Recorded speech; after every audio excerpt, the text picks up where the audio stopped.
தலைவருக்கு பேசுறதுக்காக நான் வழி விடணும். அதனால என்னுடைய உரையை ரத்தன சுருக்கமாக முடித்துக் கொள்கிறேன். இந்த விவசாய முன்னேற்ற கழகத்தின் சார்பாக அண்ணார் அவர்களுக்கு இந்த பொன்னாடை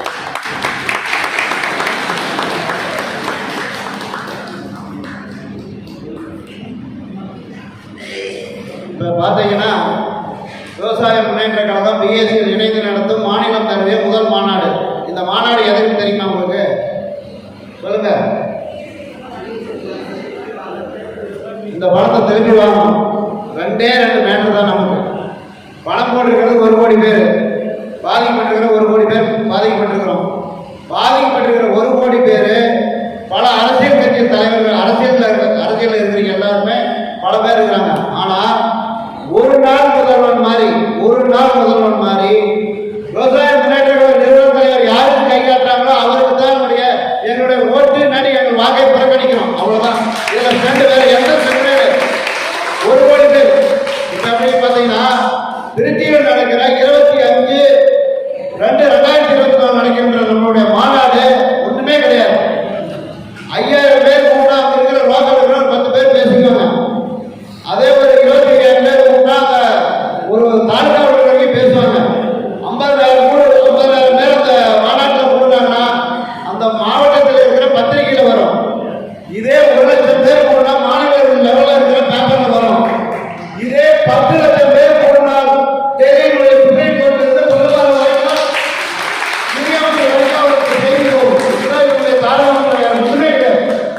இந்த மாநாடு நாம கூட்ட வேண்டிய கூட்டம் என்னன்னா 2 வரைதான். அந்தந்த மாவட்டத்தில் இருக்கிற பொறுப்பாளர்கள் யாரு, எத்தனை வண்டி, யார் முன்னெடுத்து கூட்டிட்டு வரணும் அப்படின்றது முக்கியமான பிரச்சனை.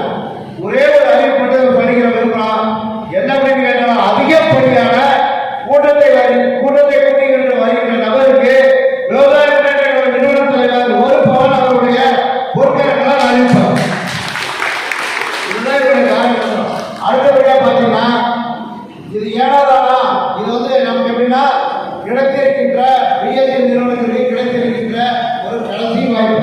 இந்த வாய்ப்பை நடுவிட்டோம்னா நம்ம எந்த காலத்திலையும் பணம் வாங்க முடியாது, எதுவுமே பண்ண முடியாது. என்ன அப்படின்னு கேட்டீங்கன்னா ஒரு சாதாரண நட்டு ஒரு 30 ரூபா நம்ம செலவு பண்ணி போட்டதுக்கு இன்றைக்கு பிரதமர் அலுவலகம் மூச்சு விட முடியாது திணறிட்டு. பிரதமர் அலுவலகம் மூச்சு விட முடியாது திணறிட்டு. இதுதான், வேற ஒண்ணுமே கிடையாது. இன்னைக்கு பாத்தீங்கன்னா பிரதமர் அலுவலகத்திலிருந்து எதுக்கு தன் லெட்டர் தமிழ்நாட்டிலிருந்து வந்துருக்குது அப்படின்னு அவங்க ஒண்ணுமே புரியாம அவங்க தடுமாறிட்டு இருக்கிறாங்க. போன லெட்டர் பூரா இங்கிலீஷ்ல டிரான்ஸ்லேட் பண்ணி இப்ப அடுத்த கட்ட நடவடிக்கை போயிட்டு இருக்கிறாங்க. அதனால இந்த 1 லட்சம் பேர், 5 லட்சம் பேர், 10 லட்சம் பேர், 1 லட்சம் பேர் போனா அந்த மாவட்ட செயலாளர் ஆளுங்கட்சியில் இருக்கீங்க, எதிர்கட்சியில் இருக்கீங்க, நம்மளை திருப்பி பார்ப்பாங்க. 5 லட்சம் பேர் பார்த்தாங்கன்னா தமிழ்நாடு முதலமைச்சர் 5 லட்சம் பேர் இருக்குதா முதல்ல கூட்டமைங்களுக்கு என்ன பிரச்சனைன்னு தெரியல அப்படிம்பாங்க. இதே 10 லட்சம் பேர் கூடினால் மோடி அங்கிருந்து ஓடி வருவார் தமிழ்நாட்டுக்கு. இதுதான் விஷயம். அதனால இத்தனை காலம் நம்மளை எல்லாம் ஒருங்கிணைப்பதற்காக ஒருங்கிணை குறித்த முதல் பிள்ளையார் சொல்லி போட்ட விவசாய முன்னேற்ற கழகத்தினுடைய பொருளாளர் அவர்களையும் அதற்கு ஒருங்கிணையாக இருந்த திருப்பூர் மாவட்ட கழக செயலாளர், மாநில அமைப்பு செயலாளர் நம்மளுடைய ரவிச்சந்திரன், சேலம் மாவட்ட ஒருங்கிணைப்பு செயலாளர் நம்ம விவசாய செயலாளர் ரவிச்சந்திரன், அதோடு அவர்களோடு ஒருங்கிணை புரிந்த நம்ம அசோகன் 4 பேர் முன்னாடி வாங்க. அவர்களுக்கு எல்லாரும் ஒரு தகவல் இருக்கும். அதே மாதிரி இத்தனைக்கு நம்மளை எல்லாம் ஒருங்கிணைத்து இருக்கின்ற தமிழ் கலைஞர் சார், நம்மளுடைய தர்மபுரம் சார் அவர்களையும் முன்னாடி வந்து அன்போடு கேட்கப்படுகிறோம். 4 பேர் முன்னாடி வாங்க. அவங்களும் ஒரு பெருத்த கவலை இருக்கு. அடுத்தபடியாக இவர்களுக்கு அனைவரும் தரமாக மிகப்பெரிய ஒரு கடற்படையை அன்போடு கேட்கிறோம்.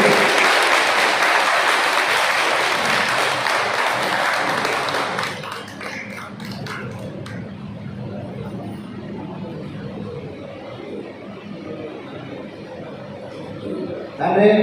அதற்கு அடுத்தபடியாக நீங்கள் எல்லாம் அவர்களோடு எதிர்பார்த்துக் கொண்டிருக்கின்ற எங்களுடைய வழிகாட்டியும் விவசாய முன்னேற்ற கழகத்தினுடைய மாநில நிறுவன தலைவர் அவர்கள் நமக்கெல்லாம் எப்படி பணத்தை மீட்டெடுக்க வேண்டும், நாம் எப்படி மாநாட்டை நடத்த வேண்டும் என்று பல்வேறு ஆலோசனைகளை கூறி அடுத்தபடியாக அவருடைய பேச்சு உரையை முடித்து நாம் மதிய உணவு அறிந்து நாம் மாநாடு நடக்கக்கூடிய இடத்திற்கு செல்ல உள்ளோம். ஆகவே அவர் பேசுவதற்கு முன்பாக நம்ம இந்த பொறுப்பிலிருந்து நம்ம நிறைய பேர் நம்ம இயக்கத்தில் இணைந்திருக்காங்க. அவருடைய பொற்கரங்களால் இந்த அவருக்கான அந்த பதவிக்கான கடிதத்தை வழங்கி அவருடைய இந்த கொங்கு தமிழா, கொங்கு தேனி மீதா, கொங்கு தமிழ் மீதா என்ற அணுகுமுறையில் அவர் பேச அன்போடு அழைக்கின்றோம். நன்றி, வணக்கம். முதலாவதாக வானூர் ஒன்றிய மகளிர் அணி செயலாளர் டி அனுராதா அவர்கள் வந்து தங்களுடைய பொறுப்பேற்றுமாறு அன்போடு அழைக்கின்றோம்.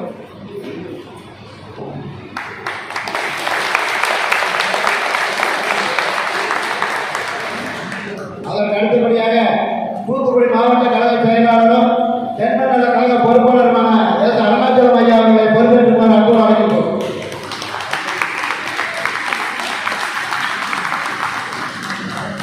அதற்கு அடுத்தபடியாக விவசாய முன்னேற்ற கழகத்தினுடைய மாநில விவசாய அணி தலைவராக எஸ் ரவிச்சந்திரன் அவர்களை பொறுப்பேற்றுக் கொள்ளுமாறு அன்போடு அழைக்கின்றோம்.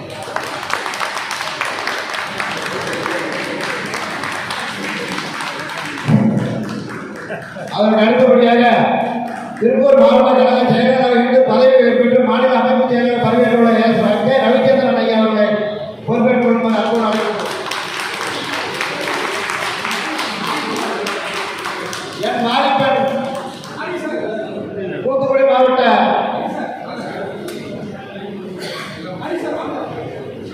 பொருளாளராக பதவியேற்றுமாறு அன்போடு அழைக்கின்றோம்.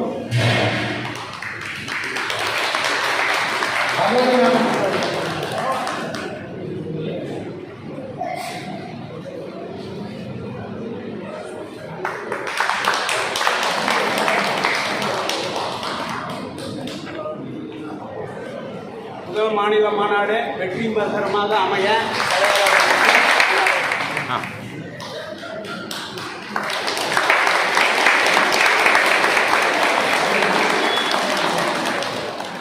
நடைபெறவுள்ள 25/2/2024 விவசாய முன்னேற்ற கழகம் பிஎஸ்எல் முதலீட்டாளர்கள் களப்பணியாளர்களுக்கு இணைந்து நடந்துகிற முதலீட்டு பணத்தை திரும்ப வலியுறுத்தி நடத்தப்படுகின்ற முதல் மாநாட்டிற்கு எப்படி இந்த மாநாட்டை வடிவமைக்கப்பட வேண்டும், இந்த மாநாடு எப்படி வெற்றிகரமாக அமைக்கப்பட வேண்டும் என்பதற்காக பல்வேறு மாவட்டங்களில் இருந்து வருகிறது சிறப்பித்துக் கொண்டிருக்கின்ற உங்கள் அத்தனை பேரும் இணைந்து நடைபெறுகின்ற இந்த எழுச்சிமிகு ஆலோசனை கூட்டத்திற்கு தலைமையேற்று நடாத்தி கொண்டிருக்கின்ற விவசாய முன்னேற்ற கழகத்தினுடைய மாநில பொதுச் செயலாளர் அருமை சமர் பாலசுப்ரமணியம் அவர்களே, இந்த நிகழ்ச்சியிலே உங்கள் அத்தனை பேரையும் இன்னொருத்தோடு வரவேற்று நல்லதொரு வரவேற்புரையாற்றி அமர்ந்திருக்கின்ற பிஎஸ்எனுடைய களப்பணியாளர் மூத்த உறுப்பினர் அருமை சகோதரர் திருப்பூரை சேர்ந்த ஆர்.கே. ரவிச்சந்திரன் அவர்களே, இந்த நிகழ்ச்சியில் காலை முதல் இப்பொழுது வரை பல்வேறு கருத்துக்களை பரிமாறி அமர்ந்திருக்கின்ற அருமை சகோதரர் ஐயப்பன் அவர்களே, நாமக்கல் தங்கையர் அவர்களே, திண்டுக்கல் இளங்கோ அவர்களே, சேலம் நடராஜ் அவர்களே, தேனியைச் சேர்ந்த எஸ்.என். பாலு அவர்களே, கரூர் சக்திவேல் அவர்களே, ராமநாதிலிருந்து வருகை தந்து சிறப்பித்துக் கொண்டிருக்கின்ற ஆயிஷா பேகம் அவர்களே, நாமக்கலை சேர்ந்த ராமசாமி அவர், ராஜலட்சுமி அவர்களே, திருப்பூர் குமாரசாமி அவர்களே, கோவை சண்முகோடி அவர்களே, தேனி மாணிக்கவாசம் அவர்களே, மதுரை மணிகண்டன் அவர்களே, கிருஷ்ணகிரி நாகராஜ் அவர்களே, விருதுநகர் ரமேஷ்குமார் அவர்களே, மதுரை கேசவமூர்த்தி அவர்களே, இந்த நிகழ்ச்சியில் நல்ல பல கருத்துக்களை சொல்லி அமர்ந்திருக்கின்ற திண்டுக்கல் ராஜகோபால் அவர்களே, விவசாய முன்னேற்ற கழகத்தைச் சேர்ந்த சேலம் அசோகன் அவர்களே, தருமபுரி முனிராஜ் அவர்களே, அருமை சகோதரி தருமபுரி கவிதா அவர்களே, திண்டுக்கல் சக்திவேல் அவர்களே, திருச்சி நாகேந்திரன் அவர்களே, நாமக்கல் சிங்கன் அவர்களே, கோவை மாவட்டத்தை சேர்ந்த ராமசாமி அவர்கள், ராஜாசாமி அவர்களே, விருதுநகர் சேகர் அவர்களே, திருப்பூர் ராஜேஸ்வரி அவர்களே, மதுரை சரஸ்வதி அவர்களே, சுருங்க சொன்னாலும் விளங்க சொல்லி அமர்ந்திருக்கின்ற தூத்துக்குடி அருணாச்சலம் அவர்களே, கிருஷ்ணகிரி மாரப்பன் அவர்களே, திருச்சி அருமை சகோதரி மஞ்சுளா அவர்களே, கடலூரைச் சேர்ந்த விவசாய முன்னேற்ற கழகத்துடைய செயலாளர் பாலு அவர்களே, ஈரோடு விஸ்வநாதன் அவர்களே, கிருஷ்ணகிரி ரமேஷ் அவர்களே, உயர்மட்ட குழு உறுப்பினர் விவசாய முன்னேற்ற கழகத்தின் ஓய்வு பெற்ற ஆசிரியர் ராமசாமி அவர்களே, இறுதியாக நன்றி உரையாற்றுகின்ற ஐடி விதினுடைய தலைவர் மாதவன் அவர்களே,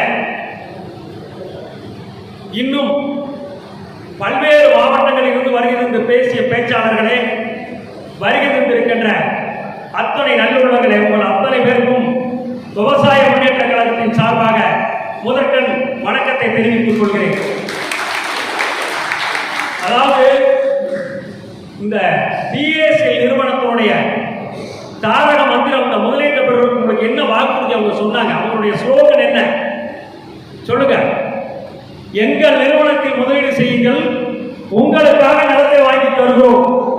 நிலம் வேண்டாம் என்று சொன்னால் பணத்தை வட்டியுடன் திருப்பி தருகிறோம். இதான் பிஎஸ்எல் நிறுவனத்துடைய தாரக மந்திரம்.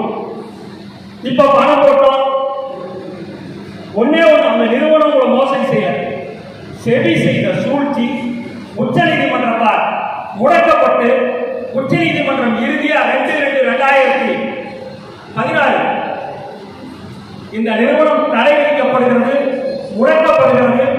ஆனால் முதலீடு செய்தவர்கள் அத்தனை பேரும் ஏழை எளிய ஒரு நடுத்தர குடும்பத்தை சார்ந்தவன், அரசு மற்றும் தனியார் துறையில் பணிபுரிந்தவர்கள் என்று அவர்களுக்கு 6 மாத காலத்தில் நாடு முழுவதும் உள்ள அந்த பிஎஸ்எல் முதலீடு பெறப்பட்டு பிஎஸ்எல் சொத்துக்கள் ஏறத்தாழ 3,85,000 ஏக்கர் நிலங்கள் வாங்கியிருக்காங்க.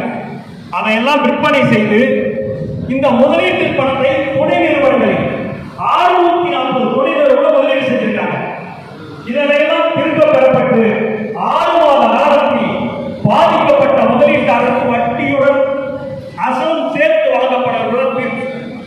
இதுக்கு முன்ன ராஜஸ்தான் நீதிமன்றத்தில் தீர்ப்பு எல்லாமே நமக்கு தெரியும், நேரம் ஒரு டைம் ஆயிடுச்சு. ஆனா 2010 தீர்ப்பளிக்கப்பட்டதற்கு ஏறத்தாழ 8 ஆண்டுகள் வரை முதலீடு போன்ற பொருளாதார கொண்டிருக்கிறார். நாட்டினுடைய உச்சபட்ச அதிகாரப்பட்ட வரும் உச்ச நீதிமன்றம், உச்ச நீதிமன்ற தீர்ப்புக்கு மரியாதை சரி அதிகாரை உச்ச நீதிமன்றத்தில் பணிபுரிந்து ஓய்வு பெற்ற உச்ச நீதிமன்றத்தோட நீதிபதி லோகாபுரம் செயலாளர் நேரடி இதை வலியுறுத்தித்தான் பிஎஸ்எல் களப்பணியாளர் முதலீட்டாளர் பல்வேறு கட்ட போராட்டங்களை ஈடுபட்டார்கள். இறுதியாக நீங்க இருக்கின்ற அறிவிக்கவர் தேர்தல் ரவிச்சந்திரன் அவர்களும் திருப்பூர் ஆகியவர்களும் எங்களை நேரில் சந்தித்து எங்களை பற்றி தெரிந்து கொண்டு இந்த விவசாய முன்னேற்ற கழகத்தை போய் பார்ப்போம். அவங்க சொன்னது கம்யூனிஸ்ட் போய்க்கலாம், அந்த கட்சியில போயிட்டு இந்த கட்சியில போய்க்கலாம். ஏன்னா வைகோலி ஏதோ ஒரு டாக்டர் போயிட்டோம், இந்த டாக்டர் பார்த்து சரியில்லைன்னு ஒரு டாக்டர் போகல, பார்க்கலாம், அந்த இடத்துல ஒரு ஊசி போட்டு பார்ப்போம். கடைசியா இந்த விவசாய முன்னேற்ற கழக மருத்துவர்கள் வர்றாங்க. எங்களால் உங்களுக்கு என்ன செய்ய முடியுமோ இதுவரை பணிபுரியும். குறிப்பா சொல்லணும்னா 30/8/2023 நாம் சென்னை சென்று அனைவரும் முதலீட்டாளரும் களப்பணியாளரும் விவசாய முன்னேற்ற கழகத்தினுடைய நிர்வாகிகள் சேர்ந்து முதலீட்டு பணத்தை திரும்ப பெற வலியுறுத்தி மத்திய மாநில அரசியல் கவனத்தை கொண்டு செல்வதற்காக ஒரு மாபெரும் கவன ஈர்ப்பு முற்றுகை போராட்டத்தில் ஈடுபட்டோம். அந்த போராட்டத்தில் கலந்து கொண்டவர்களுக்கு கூட எத்தனை பேர் கலந்து கொண்டோம் என்று தெரியாது. காரணம் 6000க்கும் மேற்பட்டவர்கள் கூடினார். அனைவரும் கைது செய்யப்பட்டார். ஆர்ப்பாட்டம் நடத்த அனுமதிக்கப்படவில்லை. இது இந்த ஸ்டாலின் அரசு செய்த துரோகம். வன்மையாக கண்டிக்கிறேன். நீங்கள் எங்கள் முழுமையாக இருக்க வேண்டும் என்று சொன்னால் எங்களை ரோட்டில் மறியல் செய்து அனுமதிக்க வேண்டும். ஏன் பிஜேபி எதிர்க்கிறது சொல்றீங்க? மத்திய அரசாங்கம் கண்டிக்கிறோம், நீ எங்களை ஆலோசிக்கிறவங்கள நீ செய்த துரோகம். ஒருவர் சந்திக்க முடியாமல் பல்வேறு மக்கள் அடைக்கப்பட்டார். நாங்கெல்லாம் கொண்டு போய் இந்த மண்டபத்தில் அடைக்கிறோம். எங்க நண்பர் சொன்னார் ரமேஷ், அதை கொஞ்சம் திருப்பி சொல்றேன், அவர் தவறா சொல்லிட்டாரு. அதாவது எப்படின்னா, என்னை பார்த்து இன்ஸ்பெக்டர் கேட்கிறார், எல்லாம் ஏதோ கட்சிக்கார மாதிரி பணத்துக்கு வந்து வைக்கல, நீ பணத்துக்கு தாயா வந்து வைக்கலன்னா, ஆமாயா போட்ட பணத்தை திருப்பி தாயா வந்து சொன்னேன். இங்க இருக்கின்ற எங்களுடைய ஐடிவினுடைய தலைவர் தம்பி மாதவன் போலீசாரால் தாக்கப்பட்டார். அங்க இருந்த காவல்துறை இன்ஸ்பெக்டர் வந்து அந்த மண்டபத்திலே சிறுநீர் கழிக்கிறான். எடு வீடியோன்னு எடுத்து சமூகத்தில் போட்டு விட்டு பயந்துக்கிட்டு அவருடைய செல்போனை பிடிக்கிட்டு கீழே போட்டு மிதிக்கிறானுங்க. யாருக்காக அவர் அடிபட்டார்? உங்களுக்காக அடிபட்டார், பாதிக்கப்பட்டவருக்காக அடிபட்டார்.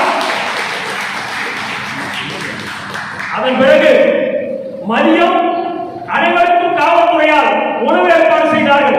அங்கு வந்திருந்த சகோதரிகளுக்கும் சகோதரர்களுக்கும் தெரியும். அப்பதான் நம்ம சொன்னோம், தயவு செய்து யாரும் உணவு இருக்க வேண்டாம், நம்முடைய நோக்கம் சிதறடிக்கப்படும், நிறைவேறாது. உணவு இருந்தாலும் மண்டபத்தில் தொடர்ந்து போராட்டத்தில் ஈடுபட்டோம். அங்கிருந்து ஒருத்தர் வாட்ஸ்அப்ல மற்ற மண்டபத்துக்கு செய்தியை பரிமாறினார்கள். அனைத்து மண்டபங்கள் அழைக்கப்பட்டிருந்த சுமார் 6000க்கும் மேற்பட்ட நண்பர்கள் மாலை 5 மணி வரை உணவருந்தவில்லை. அப்புறம் தான் காவல்துறை உயர் அதிகாரி வந்தார்கள். எங்களை சந்தித்து உங்களுடைய கோரிக்கைதான் என்று சொன்னார், கேட்க வேண்டும் என்று சொன்னார். நாங்கள் செவியை சந்தித்து பேச வேண்டும் இல்லை என்று சொன்னார். ஊருக்கு திரும்ப மாட்டோம், காலவரை போராட்டத்தில் ஈடுபடுவோம். மேலதிகாரிகள் சென்று சந்தித்தார்கள். இறுதியாக பேசிவிட்டு வேறு வழி இல்லாமல் செவியை சந்திப்பதற்கு 20 பேரை அழைத்து சென்றார் என்பது அனைவருக்கும் தெரியும். அங்கு சென்றோம். அப்பதான் ஒரு நண்பர் சொன்னார், இதுவரைக்கும் போராட்டம் நடத்தணும், இந்த செவியாச்சுக்குள்ள எங்களை கால் கூட வைக்க முடியல, வேலைக்கார மாதிரி விளக்கு வச்சு அடிச்சாங்க. இதுதான் விவசாய முன்னேற்ற கழகத்திற்கு கிடைத்த முதல் வெற்றி. அது எங்களால் கிடைக்கப்படுவதை எங்களோடு சேர்த்து எங்கள் மீது நம்பிக்கை வைத்து ஒன்றாக போராடுகிறீர்களே, பிஎஸ்எல் முதலீட்டாளர் கம்பெனி உங்களுக்கு கிடைத்த வெற்றி. செவி அலுவலகத்துக்கு சென்றோம். மாலை இரவாயும் பேச்சுவார்த்தை நீடித்தது. அங்கு சொன்னோம், நாங்கள் லோவா கமிட்டியை சந்திப்பதற்கு அனுமதி கொடுக்க வேண்டும் என்று சொன்னோம். அந்த அதிகாரி சொன்னார், சார் அவரை எங்களால் முடியுமாட்டார், லோவா கமிட்டியை சந்திக்க அனுமதி என்று சொன்னால் செவி அலுவலகத்தை முற்றுகிட்டு உள்ளிருப்பு போராட்டம் செய்து கொள்வோம். மறுபடி ஒரு 1/2 மணி நேரம் அங்க போனா இங்க போனா பேசினா, வேறு வழி இல்லை. 5/10/2023 அன்று மும்பை சென்று லோவா கமிட்டியை சந்திப்பதற்கு 5 நபர்களுக்கு அனுமதி வழங்கப்பட்டுள்ள எழுத்து மூலம் கடிதம் கொடுத்தார். இது 2ஆம் வெற்றி. நம்பிக்கையோடு திரும்பினோம், நல்லது நடக்கும், போட்ட பணம் கிடைக்கும் என்று நம்பினோம். திட்டமிட்டபடி 5ஆம் தேதி என்று நண்பர்கள் மும்பை செல்ல எங்களை அழைத்தார்கள். நாங்கள் சொன்னோம், நீங்கள் முதலீடு செய்தீர்கள், நீங்கள் தான் களப்பணியாளர்கள், நாங்கள் அதில் 2 பேர் வந்தோம்னா உங்களுக்கு 3 பேருக்கு அந்த வாய்ப்பு கிடைக்கும். அனைத்து ஏற்பாடுகளை பெட்டிஷன் தயார் செய்திருக்கிறோம், நீங்களே செல்லுங்கள் என்று சொன்னோம். அதே மாதிரி பெட்டிஷன் அடித்தோம். இங்க இருந்த எங்களுடைய பொதுச் செயலாளர் ஐடிவிங்கெல்லாம் நைட்டு இரவு முழுவதும் ஆங்கிலேயத்தில் டிரான்ஸ்லேட் பண்ணி எல்லாம் எடுத்துக்கிட்டு அவங்கள ட்ரெயின்ல போயிட்டு இருக்காங்க.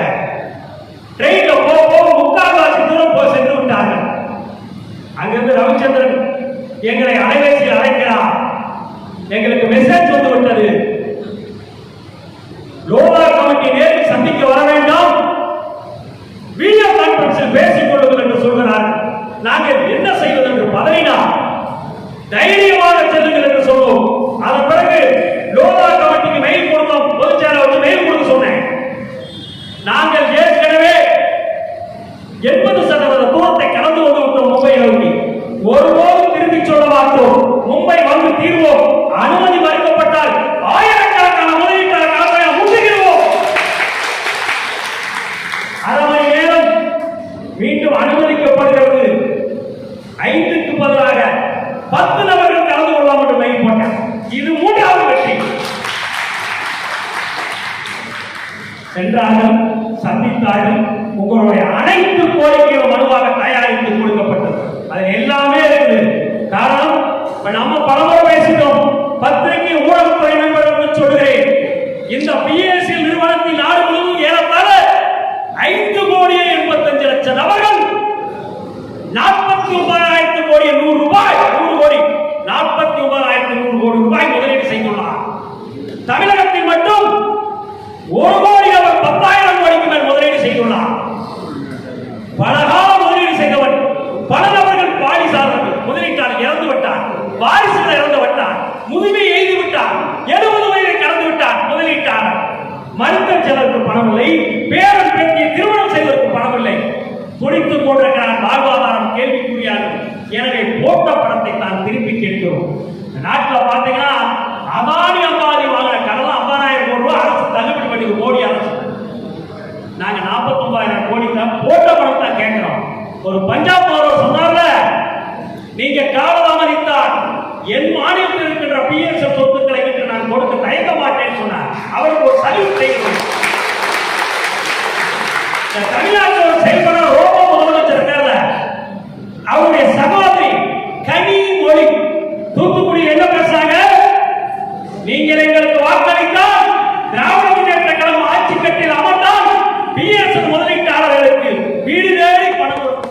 பேசிய இன்னொரு சகோதரி PSEL என்ற அந்த நிறுவனம் இங்கே பகுதியில் இருக்கக்கூடிய பல பேரை ஏமாற்றி அவர்களுக்கு நியாயமாக தர வேண்டிய பணத்தை தராமல் வேலை வாய்ப்புகளை எல்லாம் இழக்க வேண்டிய ஒரு சூழலை உருவாக்கி இருப்பதை எடுத்து சொல்லி இருக்கிறீர்கள். நிச்சயமாக திமுக ஆட்சி வந்தவுடன் திராவிட முன்னேற்ற கழக ஆட்சியிலே சரியான நடவடிக்கை எடுத்து உங்களுக்கு நீதி கிடைப்பதற்கு, நியாயம் கிடைப்பதற்கான வழிவகையை நாங்கள் செய்வோம். இது சம்பந்தமா எவ்வாறு பார்லிமெண்ட்ல பேசுனியாங்க? வெக்கமான எந்த மூஞ்சி வச்சு நீ சொல்ற தூத்துக்குடியில யாரை ஏமாத்துற? உண்மைதானே சொல்றோம். மோடி அவர்களே, நீங்க எல்லா மாநிலத்திலையும் போய் எல்லாத்தையும் என்ன வேணாலும் பேசிட்டு இங்க நண்பர் சொல்ற மாதிரி நீ அயோத்தியில ராமர் கோயில திறந்துட்டாலும் ராமர் மலராது. இந்த 5 லட்சத்தி இந்த 5,85,000 பேர் மனசு சத்த முடியும். அதனால ஒழுங்கா இந்த தேர்தல் அறிக்கையில இந்த பணம் திருப்பி கொடுக்கணும். எந்த கட்சி வாக்களிக்கோ அவருக்கு ஆதரவு இருக்கும். தேவைப்பட்டால் உங்கள் ஆதரவு விவசாய முன்னேற்ற கழகம் தேர்தலில் போட்டியிடும். தயக்க மாட்டோம். உங்களுடைய அதற்காகத்தான் மாநிலத்தை நடத்துகிறோம். 30/8 செவி முற்றுகை, 5/10 ரோவா கமிட்டி சந்திச்சோம். 8/1/2024 தேனி மாவட்டத்தில் எடுக்கப்பட்ட முடிவின்படி அனைத்து மாவட்டங்களிலும் பிஎஸ்எஃப் களப்பணியாக முதலீட்டால் விவசாய முன்னேற்ற கழகத்தோடு இணைந்து எங்களுடைய முதலீட்டு பணத்தை திருப்பி தர வேண்டி மேலும் உச்சநீதிமன்றத்துடைய நீதிபதி தலைமை நீதிபதி அவர்களுக்கு அந்தந்த மாவட்ட ஆட்சித்தலைவர்கள் மனு கொடுத்தோம். மனு கொடுத்துவிட்டு அந்தந்த மாவட்ட ஆட்சித்தலைவர்கள் முழு முறையாக காவல்துறை அனுமதி பெற்று கவனையும் ஆர்ப்பாட்டத்தில் அடங்கும். எப்படின்னா தமிழ்நாட்டில் அண்ணா திமுக திமுக 2 கட்சிக்கு அமைப்பு ரீதியாக எல்லா மாவட்டத்திலையும் போராட்டத்துக்கு ஆரம்பிக்கும். 38 மாவட்டத்தில் 31 மாவட்டம் ஆர்ப்பாட்டம் தங்களுக்கு ஒரே ஏறத்தாழ 40,000க்கும் மேற்பட்ட மனுக்கள் உச்ச நீதிமன்றத்துடைய தலைமை நீதிபதிக்கு பார்வைக்கு சொல்றோம். இப்ப கூட நண்பர் சொன்னாங்க, சில சகோதரிகள் ரமேஷ் பெருமையா சொல்றாங்க, அண்ணா மோடி ஆபீஸ் இருந்து எனக்கு போன் வந்துச்சு, மனு பெறப்பட்டது, உங்களுடைய மனு மொழி டிரான்ஸ்லேட் இங்கிலீஷ்ல பண்ணி அனுப்புங்களுக்கு முடித்து வைக்கப்பட்டதுன்னு சொன்னாங்க. எல்லா பிரைம் மினிஸ்டர் ஆபீஸ்லயுமே டிரான்ஸ்லேட் இருக்காங்க. என்னுடைய மொழி தாய்மொழி தமிழில் தான் எழுதுவே. நான் இன்னொரு ஹிந்தி உறுதிக்கு அதுக்கு ரூபா கொடுக்க முடியாது. ஏற்கனவே போட்ட படத்துக்கு சுத்திக்கிட்டு இருக்கிறேன். அவருடைய கடமை உங்களுடைய அரசியல் அமைப்பு சட்டம் கொடுத்ததால் ஒவ்வொரு இந்த மண்ணில் பிறந்த மனிதனும் அந்தந்த மாநிலத்தில் பிறந்தவன் அவருடைய தாய்மொழியில் எழுதலாம். அதற்கு பதில் சொல்லி ஆக வேண்டியது மோடியுடைய கடமை. திருப்பி அனுப்புவாங்க. அந்த மனு மீண்டும் திருப்பி அனுப்ப உச்ச நீதிமன்றம் போறேன். இப்ப உச்ச நீதிமன்றம் அப்படி ஏதாவது பதில் கொடுத்தா இல்ல, அரசியல்வாதிகளுடைய பித்தலாட்டம். அதாவது நீங்க நம்புறீங்களோ இல்லையோ, உச்ச நீதிமன்றத்துல என்னோட வக்கீல் படிச்ச ஒருத்தர் நான் பிராக்டிஸ் பண்ணிருக்கேன். அவரு ஒரு சீனியர் ஆபீஸ் இருக்காரு. நானா கூட கேட்கல, நீங்க நம்புறது நம்பாத உங்களுடைய கைத்தட்டக்கா பேசல. இப்ப 3 நாளைக்கு முன்னாடி நான் கூப்பிட்டேன். இப்ப ஆக்சுவலா நான் வந்து விவசாய முன்னேற்ற கழகம் மாதிரி ஒரு இயக்கம் நடத்துறது உங்களோட சேர்த்து போறது அவருக்கு தெரியாது. தமிழ்நாட்டில் என்னையா நடக்குது냐, தமிழ்நாட்டில் ஒரு வீணா போன ஆட்சி நடக்குது, அவ்வளவுதான் எனக்கு தெரியும். வேற என்ன தெரியும்? தினம் பெட்டிஷனா வருது. அங்க பூரா பதிவாளர் ஆபீஸ் பார்த்தா இதை போய் திட்டாயா எங்க பூரா பெட்டிஷனா வந்துருக்கு. யாரா இதை பார்த்துட்டு தான் சொன்னாங்கல்ல, கர்நாடகாவிலையும் ஆந்திராவிலையும் அங்க போட்டோம்னு ஆரம்பிச்சுட்டான். இன்னமே தாண்டா ஆப்பு நாடு கூட இருக்குது. அப்ப என்ன தமிழகத்துடைய பிஎஸ்எல் களப்பணியாளர் விவசாய முன்னேற்ற கழகத்துடன் சேர்ந்து பாதை அமைத்து விட்டார். அனைத்து மாநிலம் பணம் போட்டுள்ள பாதையில் பயணம் செய்தார். வெற்றி நிச்சயம். அதுக்குதான் இந்த பிஎஸ்எல் தாராமந்திரம் என்ன சொன்னா, எங்க நிறுவனத்தில் முதலீடு செய்யுங்கள், உங்களுக்காக நலம் வாங்கி கொடுப்போம். இல்லை என்று சொன்னால் பணத்தை வட்டியுடன் திருப்பி தரும்.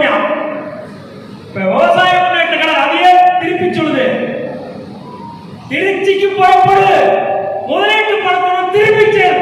இதான் வாட்ஸ்அப் வரணும். நம்ம போராடி பெறுகிற பணத்தை அனைத்து முதலீட்டாளர் பெறுவான். அதுவும் பணம் வரும். ரைட், இது ஒரு ரூபாய் கொடுங்க. இப்ப நேரம் மாநாடு போயிடும். நேரம் இல்லை, அப்ப சாப்பிட போக நேரம் ஒரு மாநாடு வெற்றி பெறணும்னா எப்படி நடத்தணுங்கிற பொருள். நாம அரசியல் கட்சியில போய் ரோட்ல போறவர்களுக்கு நன்கொடை வாங்க வேண்டிய அவசியம் இல்லை. நம்ம லெவலுக்கு நம்ம நடத்தணும். ஒரே கூட்டத்தை சேர்த்துறவங்களாம் திமுக மாநாடு சேர்த்து நடந்தது. பிரியாணி கொடுத்தியான், கோட்டை கொடுத்தியான், புத்தர் ஒரு ஊர்ல திருவிழாவுக்கு ஒரு கரவாக்கு நடத்தப்ப அவங்களால பர்மிஷன் வாங்க முடியல. போலீஸ் குரூப் பண்ணிக்கிறான். புத்தாண்ட போட்டு முதலமைச்சர் பார்த்துட்டு இருக்காரு, இதுக்கு அனுமதி. இப்படி எல்லாம் சேர்த்துதான் 2-3 லட்சத்தை சேர்த்த முடியும். பஸ் எடுத்து எல்லாரும் பண்ணாதான் போறேன். ஆனா நான் போய் காவல்துறையில என்னைக்கு பர்மிஷன் கொடுத்தோம்னே, இப்ப 4 நாளைக்கு முன்பு போய் காவல்துறை டிஎஸ்பி எல்லாத்தையும் பார்த்து பர்மிஷன் எழுதி கொடுத்தேன். சார் எப்படி நடத்த போறீங்க? விவசாய முன்னேற்ற கழகம், பிஎஸ்எல் முதலீட்டாளர்கள், களப்பணியாளர்கள். விவசாய முன்னேற்ற கழகம் தெரியும் சார், பிஎஸ்எல் என்ன சார் தெரியல. போலீஸ் இப்படி இப்படி இவ்வளவு போட்டி, இவ்வளவு வரல, இவ்வளவு போட்டி, இவ்வளவு எவ்வளவு பேர் சார் வருவாங்க? நான் ஒரு 1 லட்சம் எதிர்பார்க்கிறேன். என்ன சார் தமாஷ் பண்றீங்களா? அவள பணத்தை 1000 போட்டு பிரியாணி முடிஞ்சா ஓபிஎஸ் 5000 ரூபாய் சேர்த்த முடியும். நீங்க போய் பேசிட்டு போறதுக்கு 1 லட்சம் வருங்க. வந்து பாரு, வந்து பாரு. நீ அதுக்கு ஒரு மாதிரி பாதுகாப்பு எப்படி நடக்கும், கும்பல் எப்படி சேர்த்து தெரியுங்க. அவன் கோட்டுக்கு பிரியாணிக்கு போனியா, இவன் போட்ட பணத்துக்கு போனான். அமெரிக்கா பணம் கேட்கிற பாசமா போனவன். எங்க கூட்டம் ஜல்லிக்கட்டு கூட்டமா வருடா. தமிழ்நாட்டில் மெரினா கடற்கரையில் ஜல்லிக்கட்டுக்கு ஒரு போராட்டம் திரும்பி ஒரு வரலாறு படைப்பு நடத்தி காட்டினார். எழுச்சி அன்னைக்கு என்ன பண்ண தெரியுமா? முதல்ல 4 பஸ் போய் கட்டினேன், ஒரு 40 பேர் கட்டினேன். அப்புறம் வாட்ஸ்அப் போட்டேன், 4000 பேர், 4000 பேர் வீட்டுக்கு அரசியல் நம்ம மரியாதை கேட்டு இந்த கொண்டாடி போயிட்டேன். தொழிலாளர்கள் போயிட்டா, அரசு அதிகாரிகள் போயிட்டா, மக்கள் அரையாயா. உச்ச நீதிமன்ற நீதிபதி பார்த்தா பீட்டாவது 1வது ஆண்டு நடத்தீங்களா? அதுதான் மக்கள் சக்தி. 4 பேர் சட்டை கட்டினா போய் சொல்லலாம், 400 பேர் சட்டை கட்டினா இருக்கலாம், ஒரு 4000 பேர் தரலாம். 4 லட்சம் பேர் வந்த அவனை எங்கடா இருப்ப? பணத்தை கொடுத்துதான் ஆகணும்.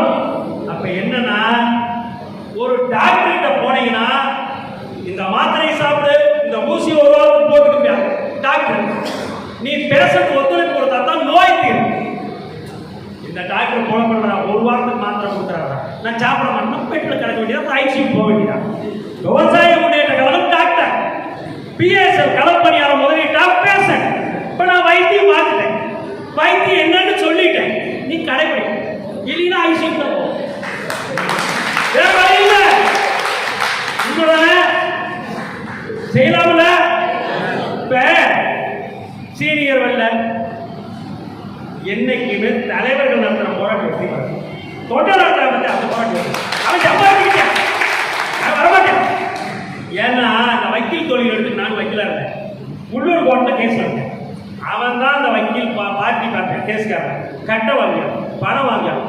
கேஸ் தோத்து போச்சுன்னு வச்சுக்க, அவன் வாங்கி கேட்டீங்க. அந்த கேஸை மறுபடியும் மேல்முறையீடு பண்ணி ஹைகோர்ட் கொடுத்தாங்க.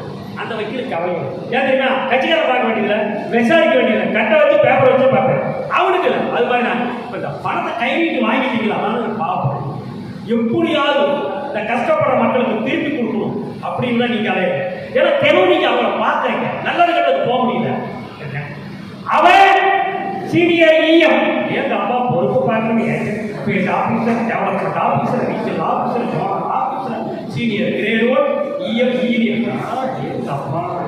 இத்தனை பேர் சம்பாதிச்ச மவராசெல்லாம் வந்துருந்தீங்கன்னு வச்சுக்க, இன்னும் பெரிய மண்டபத்தையே நடத்தி போட்டாங்க. இதன் மூலம் இந்த வீடியோல பார்த்தா கூட மவராசன் இதுவரைக்கும் வராது கூட இந்த பாவத்தை கழுவிக்கிறதுக்காக தயவு செய்து ஒரு கேட்கிறேன், கெஞ்சி கேட்கிறேன். நீங்க நினைச்சீங்கன்னா சொன்ன மாதிரி இந்த மாநாட்டு சிலையே இந்த ஈயம்ல இவங்க இருக்கிற எந்த ஆதாயம் இல்லாமல் எதுக்கு போராட்டம் கேட்கலாம், மனசுக்கு கேட்க முடியாம போடணும். பார்த்தீங்களா? உங்கள் தானே பிஎஸ்சி இவரா உங்கள் தானே இதுக்கு மாற வச்சுட்டோம்ல. இது அதுக்கு எங்க குடும்பத்துக்கல்ல, சமுதாயத்தில் உங்களை போன்று பாதிக்கப்பட்ட மக்களுக்கு போராடி விவசாய முன்னேற்ற கழகம். இது விவசாயிக்கு மட்டும் பாடுபடும் அமைப்பு அல்ல. இந்த நாட்டில் அநியாயம் எங்கெங்கு நடக்கிறதோ அவர்களுக்கெல்லாம் உறுதுணையாக இருப்போம். அதுக்கு எங்களுக்கு ஒரு கூட்டம் ஆடுவோம் தேவை. சுயநலம் கூட சொன்னாங்க, அதுக்கு தான். அதே மாதிரி தம்பி சொன்னீங்க, இந்த பணத்தையெல்லாம் திருப்பி எங்கெங்கயோ போனீங்க ஆகல. தொடர்பில் ஒரு டாக்டர்கிட்ட போகிறோம். ஃபர்ஸ்ட் டைம் ஒரு விபத்து ஏற்படுது. விபத்து ஏற்பட்டால் அந்த வழியாக போகிறவன் அவன் யாருமே தெரியாது, அடிபட்டு கிடக்கிறவன் நம்மளால செல்லுடைய ஆஸ்பத்திரியில் சேர்த்து டாக்டர்கிட்ட சொல்லிட்டு அவன் குடும்பத்தாருக்கு தகவல் சொல்லி அவன் வந்து அது மேலே பார்த்துக்கலாம். அது மாதிரி தான் விவசாயிகள் ஃபர்ஸ்ட் டைம் கொடுத்துட்டோம். இதுக்கு மேலே பார்த்துக்கிறவங்க பொறுப்பு. இப்போ நேரம் மாநாட்டுக்கு போகும். ரைட். இப்போ இந்த மாநாட்டை எத்தனை மணிக்கு ஆரம்பிக்கலாம், எத்தனை மணிக்கு முடியும்? உங்கள்கிட்ட தான் எல்லாத்தையும் கேட்குறேன். என்ன முதல்ல சொல்லிட்டேன், நானா தலைவர்கள் எடுக்கின்ற போராட்டம் வெற்றி அடையாது. இப்போ நீங்களே சொல்லிட்டு அதுக்கு நீங்கள் ஒத்துழைப்பு கொடுத்தானா? ஊரில் சொல்கிறாங்க திறனுக்கே சாவி கொடுத்துட்டு ஒரு இடம் திருச்சி நாமக்கல் நெடுஞ்சாலையில் அமைஞ்சிருக்குது. 25 ஏக்கர். அது ஒன்னே ஒன்று, அவருக்கு ஒரு கைத்தட்டில் 25 ஏக்கருக்கும் வாடகை இல்லாமல். நான் சொன்னேன், இந்த பிஎஸ்எல் களப்பணியாளருக்கு விவசாய முன்னேற்ற கழகம் எடுத்து செய்யறேன்னா அப்படின்னு சொன்னேன் டாக்டர். நீங்களே உதவி செய்யறப்ப எனக்கு என்ன தம்பி வாடகை வேண்டாம் அப்படின்னு. உண்மையாக பெருந்தன்மையோட வாடகை வாடகை கொடுத்தா எத்தனை லட்சம் ரூபாய் நினைச்சு பாருங்க.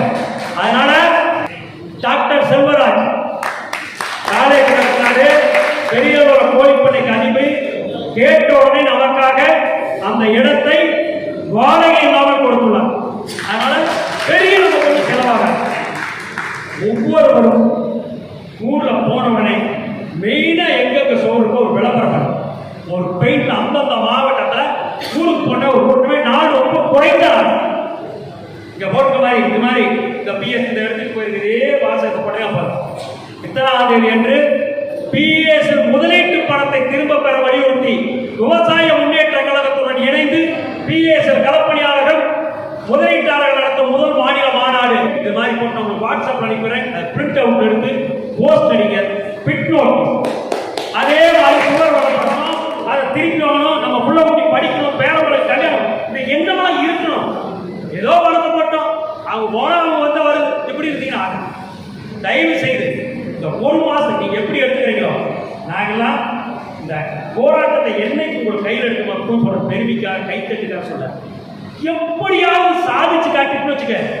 அத்தனை பேர் நீங்க எல்லாம் மனதார வாழ்த்துற என் புள்ள குட்டி பையன் பேர பேருக்கு பலாண்டுகள் நோய் நோக்கியா இதுதான் நாங்கள் வேற ஒன்றும் படிக்கலாம் அவசியமே இல்லை. தயவு செய்து எனவே வேற எதையும் நாட்டில் ரெண்டுங்க மனசை எதுக்கு அலைய சத்தியம்லாம் புகழ் பணம் ஒருத்த போல தெரிய அலையா அவனுக்கு கட்டாதாட்டா சலங்கை கட்டி ஆடிருக்கான். அண்ணன் அண்ணன் தாண்டா அண்ணன் வச்சுக்கிறேன் காட்டலுக்கு கூட சுத்தி செலவு பண்ணிட்டான். இன்னொருத்தன் எதா இருந்தாலும் காரி துப்புனிகளை மூஞ்சில தொடச்சுப்பான். இந்த ரெண்டு வகை விவசாய முன்னேற்ற கழகம் உங்கள் கைத்தட்டுக்கும் அன்புக்கு தான் தெரிகிறான். இப்போ சொல்றேன், யார் நீங்க ஆதரவு கொடுத்தாலும் கொடுக்கவில்லை என்றாலும் நாங்க இந்த போராட்டத்தை கையில் எடுத்துட்டோம். வெற்றி அடையும் வரை போராடிய உங்கள் பணம் உங்களுக்கு வீட்டு தரும் வரை விவசாய முன்னேற்ற கழகம் களத்தில் போராடும். இது எந்த மாற்று கருத்து கிடையாது. எனவே அன்பு நண்பர்களே, ஏன்னா நேரம் போறவரை நீங்க அத்தனை பேர் பேசாதீங்களா மாநாட்டினால தயவு செய்து ஒரு மணிக்கு ஸ்டார்ட் பண்ணிக்குவீங்க, நைட் ஒரு 7 மணிக்கு முடிச்சிடும், 7 மணிக்கு முடிச்சிடும். சரியா? ஒன்னோட டைம் ஃபிக்ஸ் பண்ணிடலாமா? டைம் ஃபிக்ஸ் பண்ணிக்கலாம்ல? அதே மாதிரி ஒவ்வொருத்தரும் அந்தந்த மாவட்டத்தில் போய் விவசாய முன்னேற்ற கழகத்தினுடைய லோகோ பிஎஸ் லோகோ போட்டு போஸ்டர் பிளக்ஸ் சுவர் விளம்பரம் எல்லாம் பண்ணிக்கலாம். ஏன்னா தெரியாதவங்க கூட வந்துருவாங்க. அதே மாதிரி வாட்ஸ்அப்ல டெய்லி போடுங்க, யூடியூப்ல போட்டுருங்க. தருமபுரி கூட அருமையா பண்ணாங்க. ஒசூர்ல அவர் போட்டவர் தான் வெகு பேருக்கு தெரிஞ்சு அருமையா இருக்கின்றார். கிருஷ்ணகிரி மாவட்டம் ஒசூர் ரமேஷ் ஐயப்பன் அருமையா வளர்த்துட்டார். சிறப்பு. அதே மாதிரி நம்ம 2 ரவிச்சந்திரலாம் ஆரம்பத்துக்கு உங்களுக்காக உழைச்சிட்டு இருக்காங்க. ஒரே வாரம் எதை பத்தி கவலைப்படாங்க, எந்த வேலையை பத்தி கவலைப்படாங்க. வீட்டில் கூட இப்போ நீங்கள் இருக்கீங்கன்னா வீட்டுக்காரர் சொல்லுவாங்க, ஏதாவது முடிஞ்சு போச்சுன்னு குழம்பு அதே திரியிறேன்னு சொல்லுவார். ஆனால் நம்ம படுற இந்த எல்லாத்தையும் நம்ம மனசாட்சி முழுக்காட்டி தான் வந்திருக்கிறீங்க. மற்ற மாதிரி நம்ம காய் கொடுப்போம் தொடச்சி போகிறது வர வேண்டியது எதுவோ பண்ணிட்டு போகணும். அதுக்காக அந்த எண்ணம் நிறைவேறணும். அங்கே நண்பர் சொன்ன மாதிரி பிஎஸ் நம்பி போட்டாங்க, உங்களை நம்பி போட்டாங்க, அவங்களுக்கு வாங்கி கொடுக்கக்கூடிய உணர்வு நமக்கு இருக்குது, மனசாட்சி இருக்குது, கொடுத்து அதுக்காக வந்துடும். ஒரு நாள் இருக்க மஞ்சளா சகோதரி அந்த நாயகன் எங்களை குறைவுட்டோம் காடு ஆந்திர காடு வர பட்டிக்காடு அங்கே கூட்டிட்டு போய் போட்ட நைட்டு பில்லில் 350 பொருளைக்கு நான் அசந்துட்ட பார்த்தேன். ஒன்றுமே அவ்வளோ பட்டிக்காடு சார். எல்லா ஊர்லேயும் டவுன் தான் மீட்டிங் போட்டோம். அங்கே கேட்டேன் எவ்வளோ போட்டிக்கு கேட்டேன். 40 கோடி ரூபா முதலீடு பண்ணியிருக்காங்களா. 300 ஏக்கர் ஆகும். ஒரு கிராமத்தில் இருக்க பாப்புலேஷன் ஒன்னே ஒன்று காட்டு போகாத இடத்துல கூட பிஎஸ்சி பூந்துருச்சு. இது யதார்த்தமான உண்மை. அந்த அளவுக்கு இப்ப பாங்கோவா வந்து ஊரூரா போய் பரவாயில்ல. நீங்க தானே போறீங்க, காத்து போகாத இடத்துல பூந்தீங்கல, இன்னொரு முறை ட்ரை பண்ண போட்டுக்கிட்டு வாங்க, அப்பதான் பணம் கிடைக்கும். நேரம் போதுல எல்லாமே உள்ளே கட்டி கொடுக்குறோம். வாழ்ந்தா சந்தோஷம், வாழ்க்கையில் அந்த பிள்ளை எது போகும் அப்போ விட்டு வரும். முதலீட்டாளர்கள் களப்பணியாளர்லாம் உங்களுக்கு பிஎஸ்எல் கட்டி கொடுத்தோம். வாழல விவசாய முன்னேற்றம் பிறந்து உங்களை வந்துட்டீங்க, நாங்கள் தான் உங்களை காப்பாற்றுவோம். சரியா? தைரியமா இருங்க. அப்ப புறப்படுவோம். திருச்சியில எங்க பத்திரிகை நண்பர்கள் இருக்காங்க. இது முக்காவாசி நாமக்கல் மாவட்டம் தான், 2 இணையர் இடம். அதனால திரும்புவோம் பணத்தோடும், புறப்படுவோம் திருச்சி, திரும்புவோம் பணத்தோடு முதலீட்டு பணத்தோடு. இதுதான் டெய்லி வாட்ஸ்அப்ல ஸ்டேட்டஸ்ல இருக்கணும், வாட்ஸ்அப்ல போடணும். அதனால நம்மளுடைய எண்ணங்கள், இதய துடிப்பு, உணர்வுகள் இந்த முதல் மாநில மாநாட்டை சுற்றி தான் துடிக்க வேண்டும். உங்க இதயம், உங்க உணர்வுகளை தான் வைக்க வேண்டும். எனவே அன்பு நண்பர்களே, சகோதர சகோதரிகளே, விவசாய முன்னேற்ற கழகத்தை சார்ந்த நண்பர்களே, பிஎஸ்எல் முதலீட்டாளர்களே, களப்பணியாளர்களே, புறப்படுவோம், போராடுவோம், ஒன்றுபடுவோம், வெற்றி பெறுவோம். நன்றி, வணக்கம்.